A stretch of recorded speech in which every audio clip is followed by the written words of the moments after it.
Did you know one nuclear war film was so disturbing that when it aired on British television in 1984, it essentially changed how an entire generation viewed the Cold War? That's the kind of power these films hold. Today we're breaking down the most devastating, morally complex, and absolutely unforgettable nuclear war movies ever made. These aren't just thrillers about weapon systems or political posturing. They're raw, visceral examinations of extinction that make your stomach twist long after the credits roll. Number 13. On the Beach, 1957. You don't need explosions to destroy the world. This 1957 Australian masterpiece proves it. Based on Nevil Shute's novel, On the Beach follows a submarine crew that discovers they might be the last humans alive after a nuclear war has already wiped out the Northern Hemisphere. There's no action here, no survivors clawing through rubble. Instead, we watch beautiful people in beautiful locations slowly coming to terms with inevitable death. Gregory Peck's weathered performance carries the entire film, but what makes this film legendary is its restraint. Director Stanley Kramer refuses to show the horror directly. He just shows ordinary people waiting for radioactive clouds to reach them. The cast includes Ava Gardner and Fred Astaire in one of the strangest roles he ever took. Critics initially dismissed it as depressing propaganda, but audiences made it one of the most profitable films of 1957. The real power comes from what's never shown. Your imagination fills the gaps, and that's infinitely more terrifying. This film launched the entire genre of nuclear extinction cinema. Number 12. Fail Safe, 1964. This 1964 black and white masterpiece represents the absolute worst fear of the Cold War era. A technical malfunction causes an American bomber squadron to receive mistaken orders to nuke Moscow. Henry Fonda plays the president absolutely desperate to prevent catastrophe. Sidney Lumet directs with surgical precision, building tension that never releases. The film operates in real time as the military frantically tries to recall the bombers before they reach Soviet territory. George C. Scott's role as a crazed war strategist became the template for every subsequent atomic age paranoia thriller. What makes Fail Safe genuinely terrifying is its refusal to provide heroic solutions. Every attempt to prevent disaster backfires. Every fail-safe system fails. The film suggests a horrifying truth that the systems designed to prevent nuclear war might actually guarantee it. Critics at the time found it unbearably bleak. Modern audiences recognize it as prophetic. The finale features an impossible choice that the president must make, and the consequences haunt viewers for weeks afterward. This is war cinema that makes you question whether technological progress actually makes us safer. Number 11. Miracle Mile, 1988. This 1988 film does something absolutely brilliant. It starts as a romantic comedy. Anthony Edwards meets Mare Winningham at a movie theater and falls head over heels. They have one of the cutest first date conversations ever filmed. Then Harry receives a chance phone call at a payphone telling him that nuclear missiles have been launched and the world has 70 minutes remaining. The entire film shifts. What was charming becomes nightmare fuel. Harry tries desperately to warn Julie and escape the city, but nobody believes him. The government offers no guidance. Nobody's in charge. Writer-director Steve DeJarnat's camera captures Los Angeles descending into chaos as crowds panic, and the reality of nuclear war becomes undeniable. The genius move is never explicitly showing you what launched the missiles. You never see the explosions. You just watch people realizing that their lives, their plans, their entire futures have been erased by forces beyond their control. Anthony Edwards delivers the performance of his career as a man slowly accepting the unacceptable. Released during the Cold War's final years, Miracle Mile tapped into existential dread that still resonates today. The final scene involves a kiss that never lands. Number 10. The Day After, 1983. When this made-for-television movie aired on November 20th, 1983, it was watched by approximately 100 million Americans. Historians argue it directly influenced Ronald Reagan's nuclear policy and contributed to the 1987 arms reduction treaty that ended the Cold War. Director Nicholas Meyer shot this on Kansas locations following the mundane lives of ordinary families before, during, and after a nuclear attack. The attack itself, when it comes, is depicted with horrifying realism. The blast sequence remained a technical benchmark for decades. What follows is almost unwatchable. Radiation sickness, starvation, the complete collapse of government. Kevin Costner appears in an early role as a young doctor overwhelmed by casualties. He can't help. The film refuses to glamorize survival. It shows the slow, agonizing process of societal breakdown. Some critics complained the ending was too optimistic, that real nuclear war would be even worse. That criticism actually validates the film's power. The Day After achieved something filmmakers rarely accomplish. It changed reality. The paranoia and despair it generated directly influenced world leaders to pursue diplomacy instead of weapons escalation. No other nuclear war film has wielded this much historical consequence. Number 9. Crimson Tide, 1995. This 1995 submarine thriller traps you in a steel coffin with Denzel Washington and Gene Hackman, facing off as a captain and first officer disagreeing on whether to launch nuclear missiles. Director Tony Scott transforms a military vessel into a claustrophobic pressure cooker where ideology, duty, and survival collide. The submarine itself becomes a character. The cramped corridors, the constant hum of machinery, the proximity of ultimate destructive power just feet away. Hackman's captain believes in following orders unquestioningly. Washington's officer questions everything. The conflict feels real because both men are right. Both men are wrong. As communications fracture during a tense standoff, the world governments edge closer to actual nuclear exchange. What makes Crimson Tide brilliant is that it understands military thinking. This isn't some politician pushing buttons blindly. These are trained soldiers wrestling with impossible moral choices. The climax involves a mutiny that forces you to reconsider fundamental beliefs about hierarchy, obedience, and what truly serves national security. Hans Zimmer's score builds tension so effectively that you forget you're watching actors.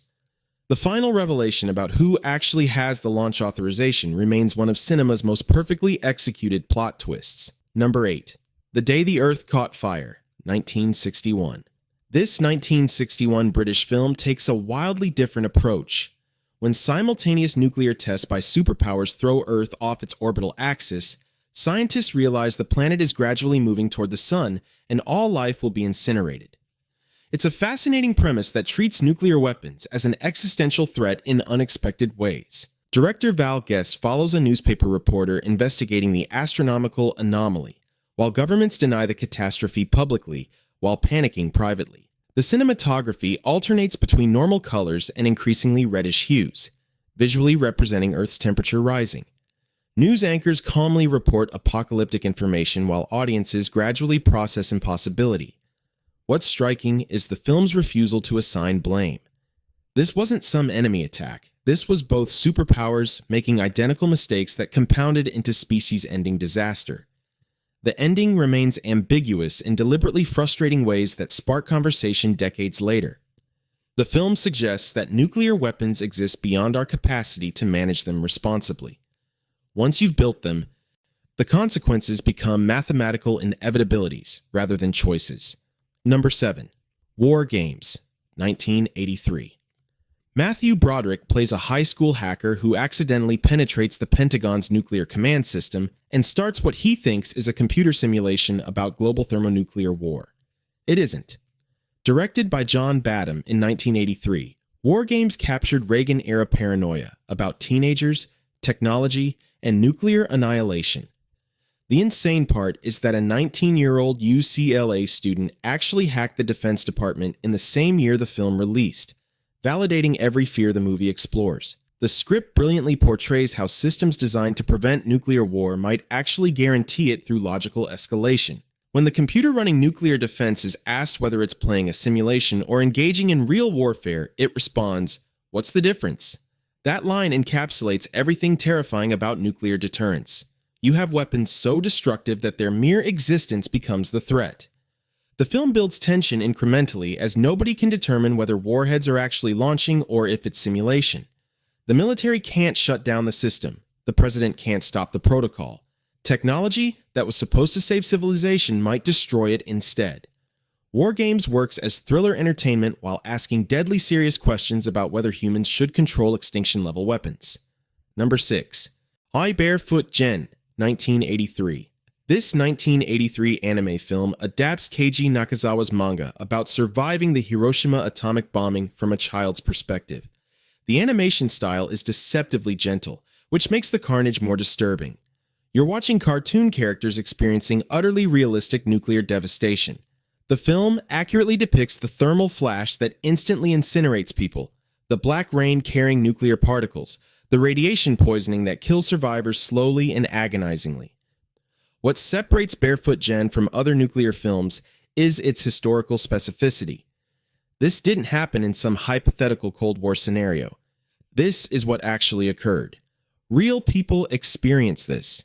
The young protagonist navigates a landscape of corpses and suffering with a resilience that's both inspiring and heartbreaking. The animation gives emotional distance that somehow makes the brutality more impactful. Directors rarely depict nuclear consequences in such explicit detail. The film shows radiation burns, people with fused skin, children dying from radiation sickness. It's the most historically accurate portrayal of atomic weapons effects in cinema. Japanese audiences treated this film as memorial rather than entertainment. Critics worldwide recognized it as essential historical testimony. Barefoot Gen proves that animation can depict horror just as effectively as live action, perhaps more effectively because the medium itself doesn't seem capable of conveying such darkness. Number 5. Oppenheimer, 2023. Christopher Nolan's 2023 biopic follows J. Robert Oppenheimer, the theoretical physicist who directed the Manhattan Project and created the first atomic bomb. Cillian Murphy's performance captures Oppenheimer's intellectual brilliance alongside his moral deterioration as he realizes the implications of his work. The film portrays Oppenheimer as a deeply conflicted man whose genius made him inadvertently responsible for the deaths of hundreds of thousands. What makes Oppenheimer revolutionary is the nuclear explosion sequences. Nuclear scientists have confirmed Nolan's visual representation is more accurate than any previous film depiction. You see exactly what an atomic detonation does to human tissue, to infrastructure, to everything it touches. The Trinity test sequence shows the actual moment nuclear weapons entered human reality. Oppenheimer watches from a distance and understands he's fundamentally altered warfare and human civilization forever. The film's interrogation scenes portray Oppenheimer facing consequences for his creation, but the genius is irreversible. The knowledge exists, the weapons exist, governments will build them regardless of Oppenheimer's moral awakening. This film questions whether scientific achievement carries moral responsibility when the scientist has no control over how their discoveries are weaponized. The financial success and critical acclaim of Oppenheimer suggest contemporary audiences care deeply about nuclear ethics and history. Number 4. Testament, 1983. This 1983 film follows a California suburban family gradually succumbing to radiation poisoning in the aftermath of a nuclear war fought thousands of miles away. Not Jane Alexander and William Devane anchor the performance as parents watching their children die from fallout exposure. Director Lynn Littman refuses sensationalism. The radiation is invisible. The sickness is internal. You watch a family slowly deteriorate as their home, their community, their world becomes a tomb. The film's brilliance is its intimate perspective.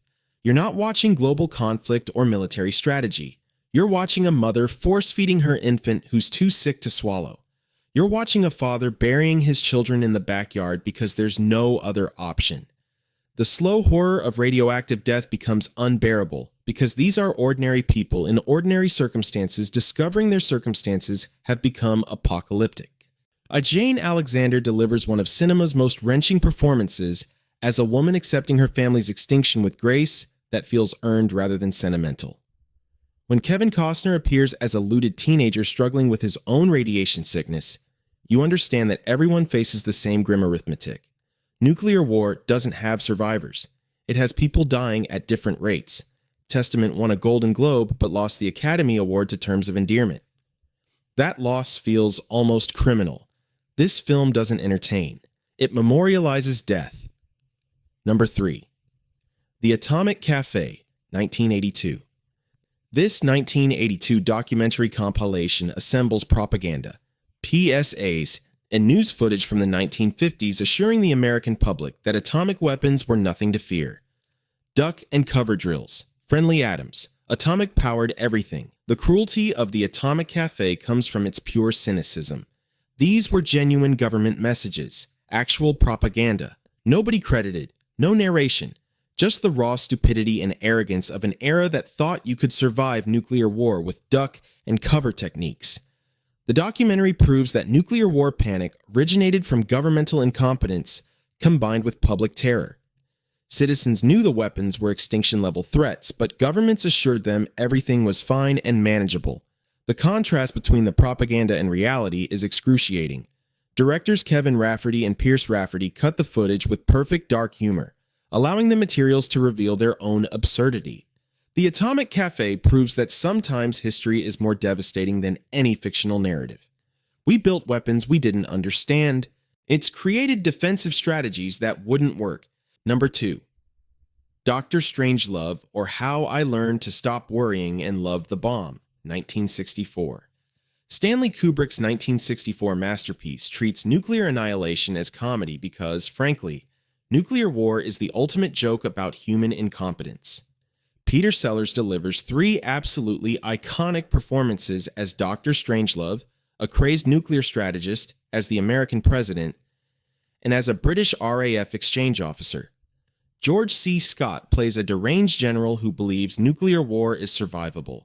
Sterling Hayden portrays a paranoid Air Force commander so worried about communist infiltration that he starts the apocalypse. The film's genius is treating politicians and generals with absolute contempt. Their conversations about nuclear strategy reveal stunning stupidity. When Sellers asks Scott whether nuclear war is survivable, Scott confidently assures everyone that, yes, you can survive nuclear war if you're willing to live underground for 100 years. Scott's character sees nuclear war as winnable. Kubrick suggests this view is insane. The film's final scenes depict nuclear weapons detonating across the landscape while Americans sing, "We'll Meet Again." The juxtaposition of thermonuclear explosion with upbeat musical scoring remains cinema's most devastating critique of military incompetence. Dr. Strangelove proves that sometimes dark comedy better expresses truth than dramatic realism. The film offended audiences in 1964, but now stands as the definitive statement about nuclear deterrence logic. Number 1. Threads, 1984. We mentioned this earlier, but Threads demands the number 1 position because no film has ever captured nuclear war with such unflinching honesty. This isn't entertainment. This isn't political message. This is prophecy. Director Mick Jackson created the definitive statement about nuclear consequences. The film shows nuclear exchange triggering complete civilization collapse documented through decades of decay. Humans regressing, knowledge vanishing, suffering becoming permanent. Threads doesn't offer redemption arcs or heroic sacrifice. It shows slow extinction experienced consciously across generations. When Threads aired, the British government received complaints that broadcasting such content was irresponsible.